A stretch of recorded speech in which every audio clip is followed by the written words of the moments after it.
Today we're going to talk about what happens after we react, how a reaction is a disconnect, and how we can reconnect instead of carrying it or pretending it didn't happen, ignoring it, and just hoping it goes away. This is new for me because I have been used to reaction and then shutting down, not talking for a while, and then more or less pretending it didn't happen. But what happens, it doesn't go away. I would carry it with me and I would rethink it, and then I would feel the tension between myself and the other person. What I'm figuring out is that a reaction doesn't have to mean the moment is ruined. It tells us that there's been a disconnect, and therefore it gives an opportunity to reconnect. And so often, if you've ever had somebody react to you, been on the receiving side of it, sometimes it is just a matter of, hey, acknowledge it. Are you aware that you just snapped?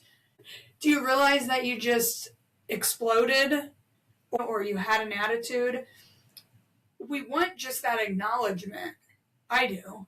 And that they understand that what happened. And when you do mess up or react, it doesn't undo all the work you've done. Though sometimes it feels like it.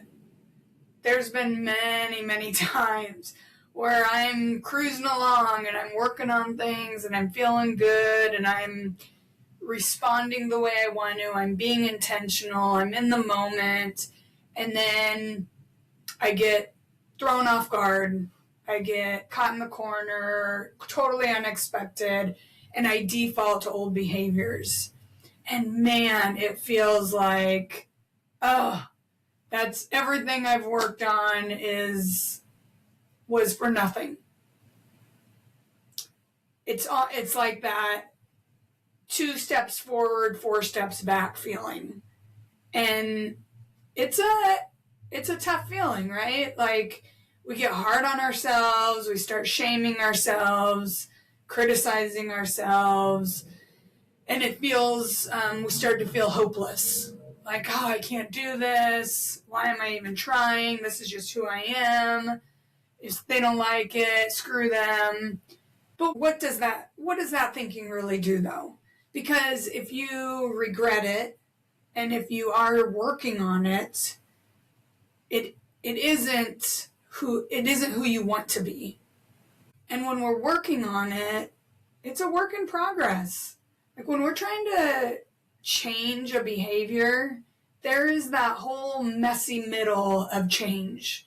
If you can change the mindset to be not just, I messed up, completely doomed, everything I've done so far is undone. Try to look at it with the mindset of, okay, I need to work harder in this area. Like for me, I know that if I get caught off guard or something's completely unexpected, I will revert to old behavior. So I know that's something I need to work more on. Like, okay, I need to really work on this angle, this situation. Reconnecting after a reaction, it lessens the shame that we put on ourselves because we are actually taking accountability by bringing it up, talking about it, putting it out there, acknowledging it, letting the other person know that I know that I messed up there. I know that I reacted without thinking. I know that I had an attitude. I know that I snapped. Just acknowledging that's huge. Because, just think of when you're on the other side of it. That would be kind of nice to just know that they understand that they get it. And so when we can do that and bring it up to the other person when we react, it helps with the shame on ourselves. Because when we react, we know it, we're aware of it, and then we go and sit and think about it and replay it and overanalyze it, and we're sorry, we regret it, and then when we're around the person, we feel all weird. Maybe we avoid them for a while because we're shameful. We feel shame.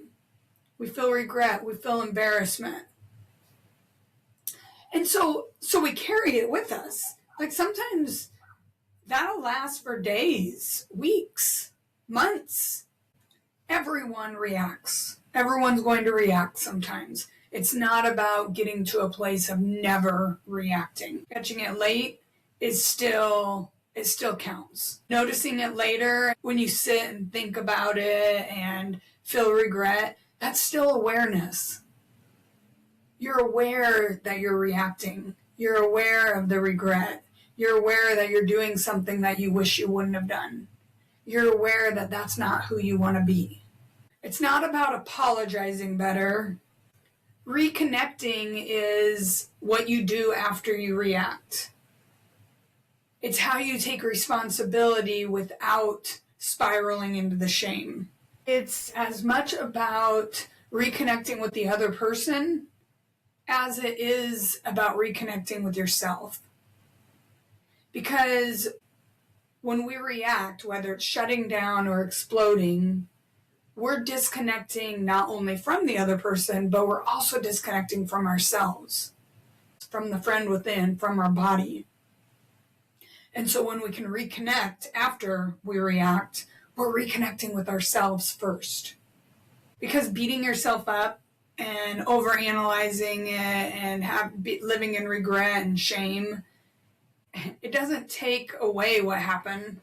It doesn't undo the reaction. None of it makes the reconnection any cleaner or easier or better. It just delays it. The other week, I had a situation where my boyfriend and I, we went camping. And on the way home, we had an argument in the car. And I made a comment as a reaction to frustration. Now, like I mentioned earlier, reconnecting is about reconnecting with yourself and reconnecting with the other person. Reconnecting with yourself has to come first.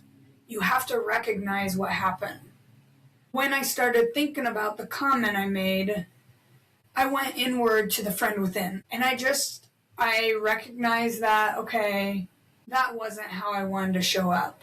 That wasn't the response I wanted to have. I see what happened. It was a reaction from the frustration.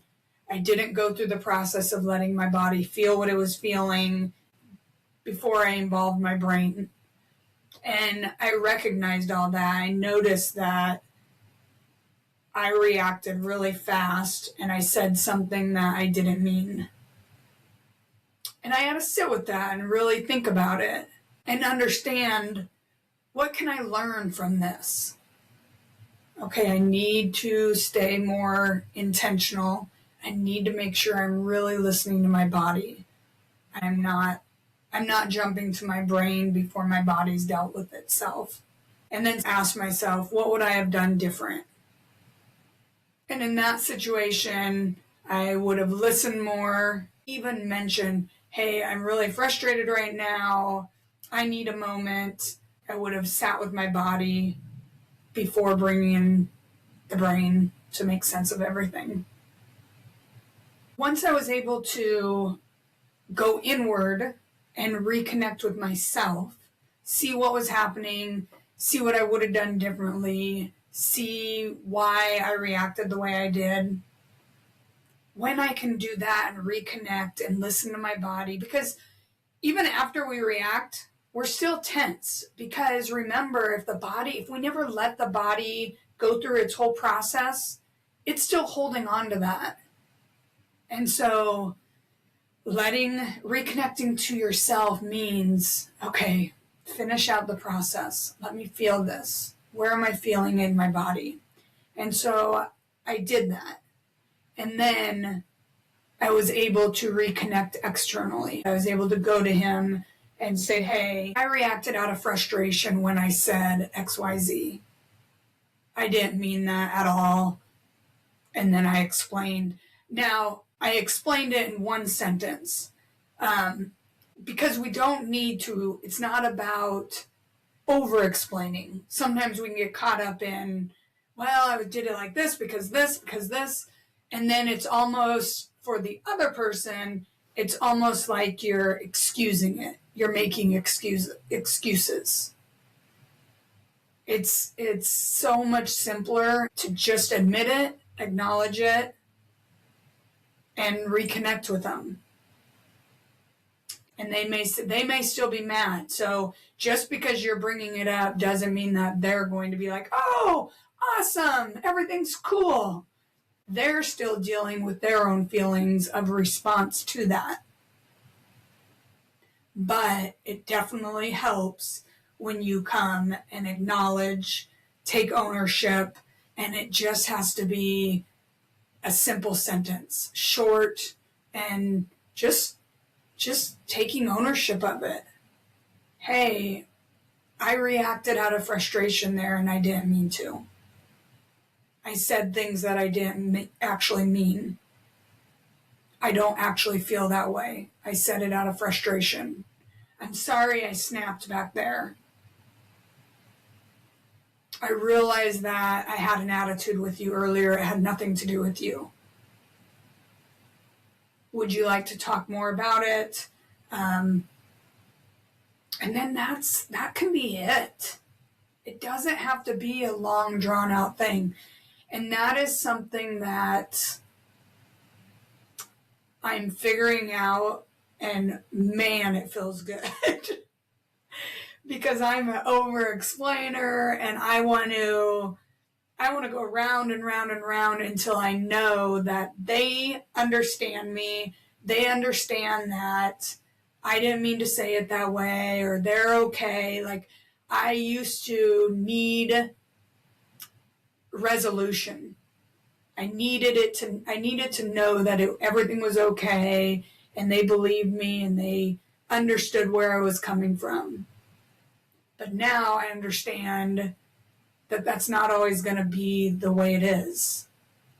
They may not. If it's from a reaction, they need time to process that. You're not doing it for them to forgive you. You're doing it for yourself because you genuinely regret it, or holding on to it, or overanalyzing it, overthinking it. It's not who you want to be. And so it's real, it's genuine, and it has to be genuine. And so once you do that, then you have to give them space to process that. Because sometimes reconnecting, it doesn't lead to, okay, I forgive you. And that's just the way it is. But remember the why you're doing it.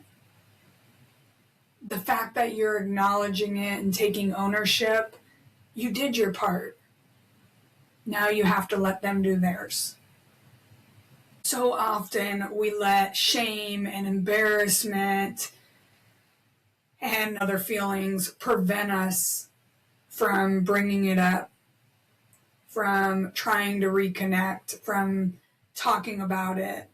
I often think it's going to make it worse, or they're going to react, or they're not going to believe me, or they're not going to care. They don't want to hear it.